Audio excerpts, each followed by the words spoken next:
You ever feel it in your bones before it even happens? That little smirk crawling up your spine like you're stuck.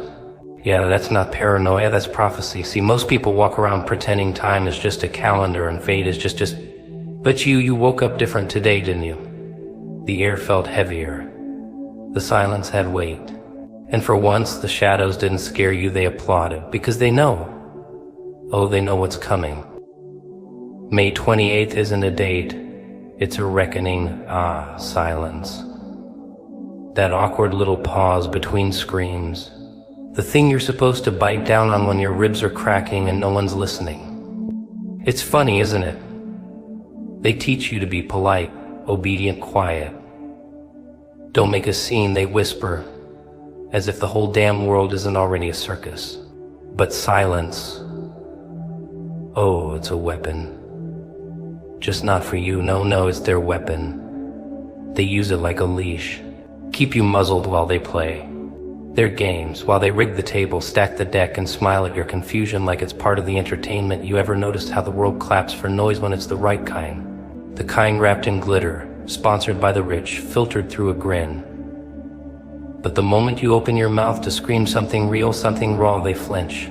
They wince. Too much, they say. Calm down. As if your truth might burn the wallpaper off their perfect little illusions. So they reward the ones who smile through the beatings, who keep quiet in the chaos. They say those are the strong ones. No, those are the puppets. Real strength. Real strength sounds like madness, like laughter in the middle of a funeral. Like a whisper in a hurricane saying, I'm still here, now let's talk about the ones who watch. Oh, they're always watching, they see you bleed, they see you beg, and they say nothing. Not because they don't care. Oh no, it's worse than that. They enjoy it. It makes them feel taller. Because deep down, they know if you ever stood up and screamed, really screamed, they'd crumble. Their little kingdoms of comfort, their paper crowns, their fragile egos, all of it would go up in flames. And you'd be the match. That's why they keep you quiet. Not because your voice is weak, but because it's nuclear. But here's the trick. Here's the beautiful, twisted irony. While they watch you squirm in silence, they forget one thing. You're learning. Every insult, every betrayal, every cold shoulder, it's a lesson, a chapter. And you're not just swallowing pain, you're storing it, feeling it away in that little box behind your eyes, the one marked to not open unless winning. And oh, when you do win, because you will, every second of silence becomes ammunition. Every time you bit your tongue becomes a bullet. Because when you finally speak, when you finally spite, rise, it won't be noise. It'll be history. They think the game is about being the loudest. Flashy suits, fake smiles, loud applause for hollow victories. But you were never built for that stage. You were made for the alleyways, the shadows, the cracks in the foundation. That's where real power lies, not in spotlight, but in shadow. Not in applause, but in resilience. You didn't survive to be liked. You survived to be remembered. And that's exactly what's going to happen. They don't see it yet. That's the fun part. They're still laughing, still underestimating you, still mistaking your silence for surrender. Let them think they've won. Let them toast to your downfall, throw their parties, take their pictures. Because when it flips, and it always flips, they'll be too busy clapping for themselves to notice the floor crumbling beneath them. And you'll be walking away, not running, not fighting, just walking calm, slow, unbothered. Because the war already ended the moment you realized. Their approval is worthless, their spotlight is fake, and the only sound that matters is the one you make when you finally decide to speak your truth and never shut up again. But you won't need to scream, not anymore. They'll hear you, even in whispers. Because the one who laughs last doesn't just win. Ever sat in the dark for so long that your eyes start to adjust and suddenly, it's not so dark anymore. That's the thing about the shadows. They feel like punishment at first, like exile. Like the world threw you away and locked the door behind you. And you sit there cold and confused, asking why me? Oh, but that's the joke, see, it had to be you. Not because you were weak, but because you were being forged. like steel and fire. Like something dangerous learning how to breathe before it roars people like the lights, don't they? The applause, the stage, the validation. They're addicted to being seen. The ones who are built for greatness, they're trained in silence, in pain, in rejection, in being misunderstood. Nobody claps for you when you're breaking and rebuilding at the same time. Nobody cheers for your invisible battles. But that's the trick. That's where the magic happens. The real champions, the scary ones, they don't come from comfort. They come from the corner, from the dirt, from the parts of life polite people pretend don't exist while everyone else was playing pretend. You were busy learning how to survive with nothing, how to smile with broken teeth, how to walk when your legs didn't work and your friends disappeared. Every no, every insult, every door slammed in your face, it wasn't just rejection. It was resistance training. The universe was spotting you while you learned to lift your own weight. You weren't being punished, you were being prepared. For what? That's the fun part. You won't know until they start clapping for you, too late to stop it. People love success stories, don't they? They just hate the process. They want the movie, not the scars. But you've got the bloopers, the outtakes, the ugly behind-the-scenes footage no one wants to watch because it's too real.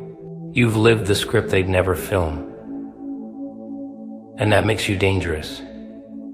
Not because you're perfect, but because you know. You know what it feels like to lose, to be ignored, to be the punchline, and you're still here, breathing, laughing, plotting. That's not weakness, that's power with a memory, and let's not forget the audience. Oh, they're still watching, still judging, still thinking they've got you figured out. But what they don't know is that the version of you they buried isn't the version that's coming back. That person died in the silence. What's rising now? That's someone else, someone who doesn't care about fitting in anymore. Someone who learned to find fuel in failure. Someone who isn't begging to be accepted, they're planning to be unavoidable. You've been underestimated for so long, they started thinking you liked it down there. Like the basement was your home. They don't realize you were studying blueprints in the dark. Blueprints of the whole damn house. And when you finally walk up those stairs, they'll ask, where did you come from? And you'll laugh. Not because it's funny, but because the question's late. They always ask the wrong things too late. And you won't explain. You'll just do what you came to do, you see. Pain doesn't make you weak. It makes you precise. Because when you've been through hell with your eyes open, you stop caring about the noise, the compliments, the critics, the circus.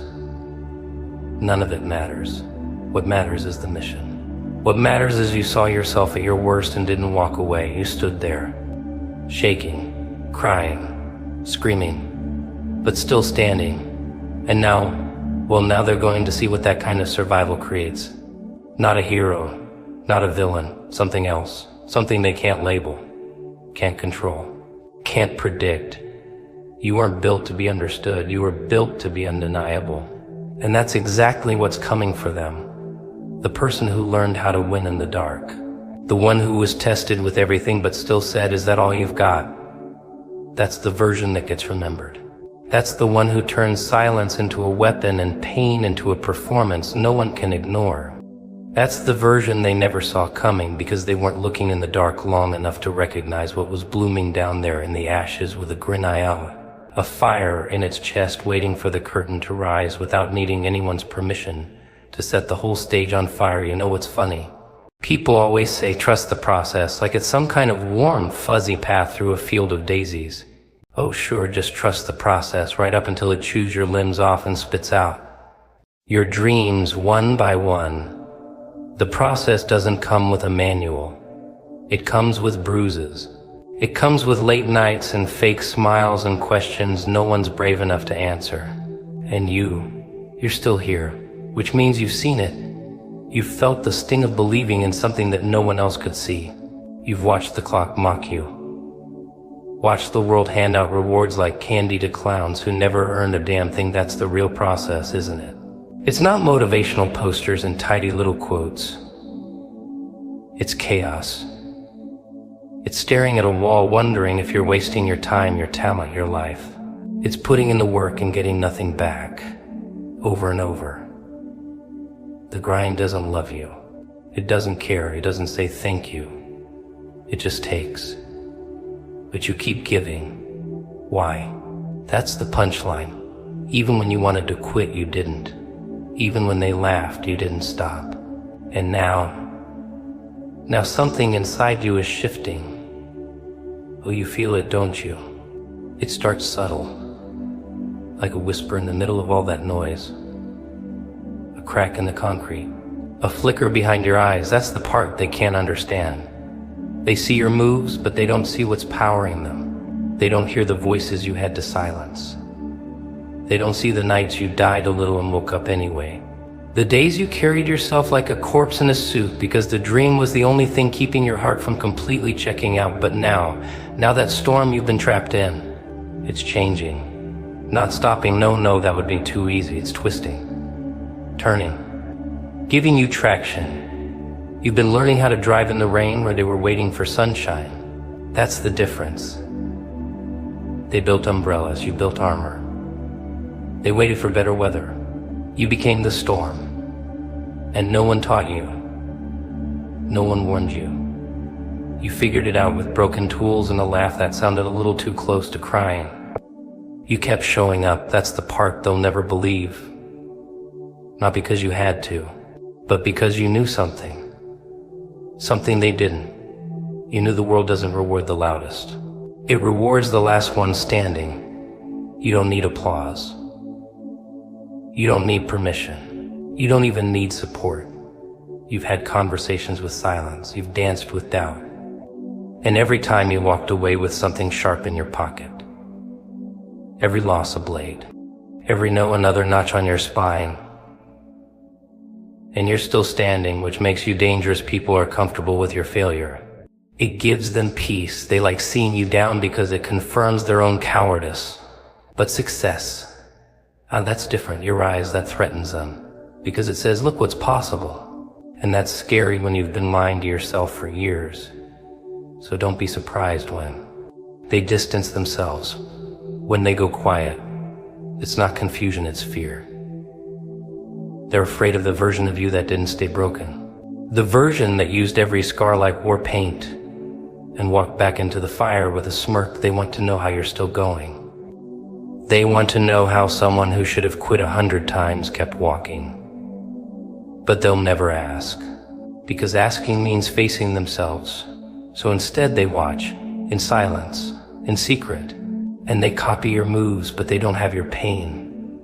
They mimic your words, but they don't have your process. That's why they'll never last, because this wasn't handed to you. You bled for it. You earned every step, every inch, every breath, and now every move you make is different. Every step echoes, because it's not just you walking anymore. You're dragging your past behind you like a chain, wearing it like a crown. That's why they stare.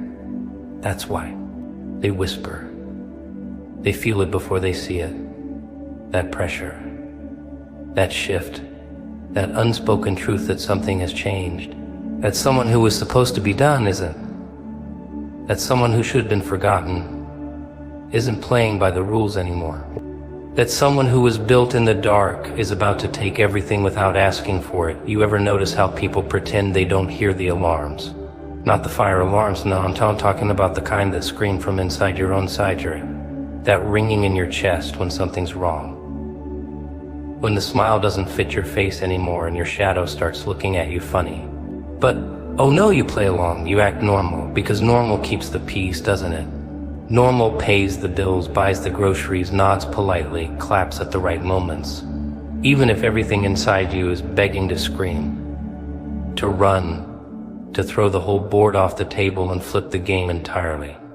And the best part, everyone's doing it, walking around like mannequins wearing masks that smell like regret. Eyes dull, voices low. Laughter timed just right. Like they rehearsed their own lives and forgot who they were before the script was handed out. They cling to routine like a life raft, praying the waves won't notice they can't swim. But they know, deep down they know, something's off, something's about to crack. Something is already cracking. And still they stay. You ever wonder why people wait for disaster to change? Why they need the floor to collapse before they move? It's because they've been taught that safety means staying, that loyalty means silence, that comfort is more valuable than truth, and that lie, that little poisonous lullaby, it keeps you tied to a chair while the fire eats the room around you. You smell the smoke, you feel the heat, but you stay. Because leaving means admitting you've wasted time. It means accepting that the people around you were never on your side. That the dream you built your identity on might have been trapped dressed in nice words now. Most people won't say that out loud. No, they don't even say it in their heads. They just keep moving through the motions. They keep setting alarms they don't intend to wake up for. They keep hugging people who drain them. Keep smiling at snakes, keep watering dead things and calling it hope. But you started hearing the cracks, the rattle in the ceiling, the hum in your bones that says this is not it. And it haunts you, not in the spooky ghost story way, no, in the quiet way, in the kind of way that makes your favorite food taste like dust, makes your favorite song sound wrong, makes the mirror start to show a version of you that looks less and less like you every day. People say change is scary. What they really mean is facing the truth is terrifying. It means confronting the fact that you might have spent years building on sand. That the people who clapped for you were really just keeping you close to make sure you never outgrew them. That love, real love, should never feel like a leash. But they dressed it up so pretty, didn't they? With promises and plans and pictures on walls that you stare at more than you should. Pictures of people who are no longer here, or maybe they are, but only in flesh, not in soul. And still you hesitate. Because the door is open, but you've been taught to ask for permission before you leave. You've been taught that you need a reason, that walking away is weakness, that burning bridges means you'll freeze alone. So you sit, cold anyway, waiting for a sign, waiting for the courage, waiting for something outside yourself to do what your insides have been screaming for all along. But here's the twist, the only sign you'll ever get. It's you, that ache in your chest. That pulse that speeds up when you're around certain people. That silence that feels louder than screams. That's not coincidence. That's your soul pounding on the walls, begging you to choose yourself before it's too late. Because time doesn't wait for your clarity. It doesn't care about your process. It just keeps moving, dragging your dreams behind it like old luggage while you nod and smile and say, I'm fine, you're not fine. You're waking up. And waking up is messy, it's not romantic, it's rage and grief and clarity slapping you all at once. It's realizing you don't owe anyone an explanation for choosing peace over people who only bring noise. It's standing up without a plan, with nothing in your hands but everything in your gut screaming now. And no one will cheer. No one will clap.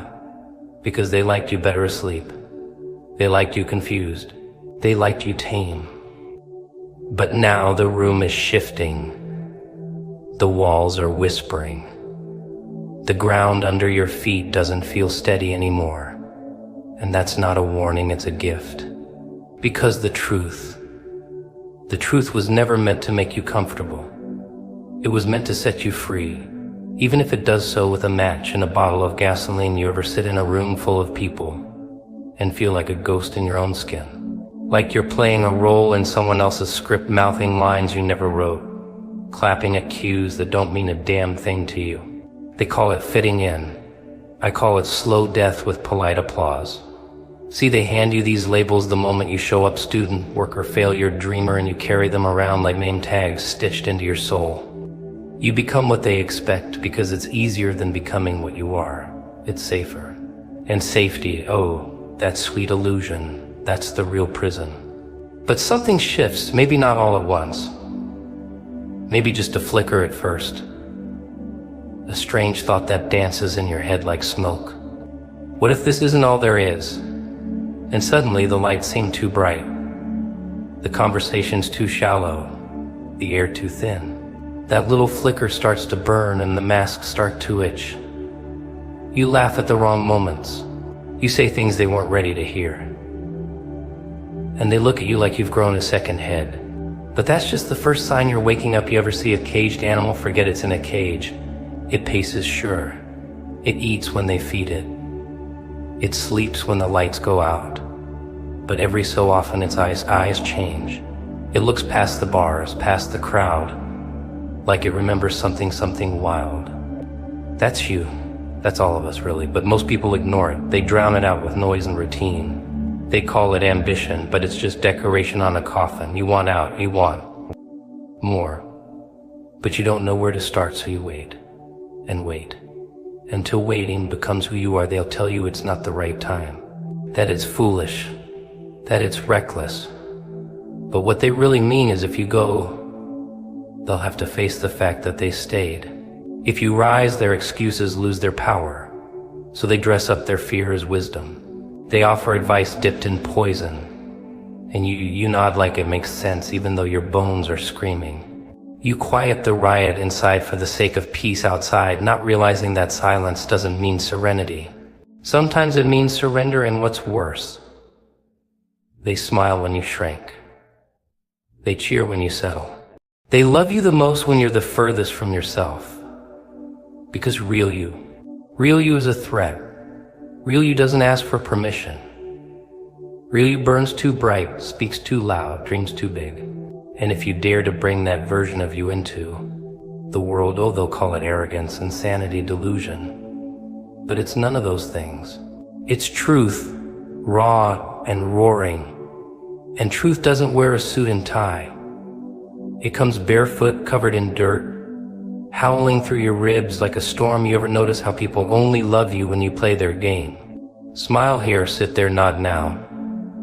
But step out of line, ask too many questions, cry in public, laugh too loud, quit the job, leave the relationship, and suddenly you're the villain. Not because you're wrong, but because you remind them what freedom looks like. And they can't stand the mirror you become, so what do? You stand there between the life you've outgrown and the unknown you can't yet see. You feel the weight of every voice telling you to stay, but your soul is already gone. It left the building. It's out there waiting, pulling you by the heart like a magnet. And every day you pretend not to feel, that you rot a little more, not physically. No, your smile still works, your clothes still fit. But something deeper withers, something vital, something real. They'll say you've changed. And you'll want to explain, to soften the edges, to make them understand. Don't. Let them sit in their confusion. Let them wrestle with a version of you that no longer fits in their story. Because the moment you try to shrink back to what they remember, you betray everything you've become. And for what? Their approval. Their comfort. That's a price too high for a soul too rare. You ever feel that tug in your chest like something's coming? Not fear, not anxiety. Something bigger, like destiny knocking in the middle of the night, pounding at your ribcage like it's got a debt to collect. You can't sleep it off. You can't pray it away. It wants action. It wants risk. It wants you on fire with purpose, not numbed by routine. And if you don't answer, it doesn't leave, it haunts. It lingers in your dreams, in your conversations, in the way you can't quite look yourself in the eye anymore. They'll say you're being dramatic. That's the funny part, because to them this is just a moment. But to you, this is the shift. This is the second before the leap. The inhale before the scream. The spark before the blaze. And while they laugh, while they sleep, while they sit in rooms that smell like regret, you'll feel it again. That heartbeat. That whisper. That strange little voice that says now, right now.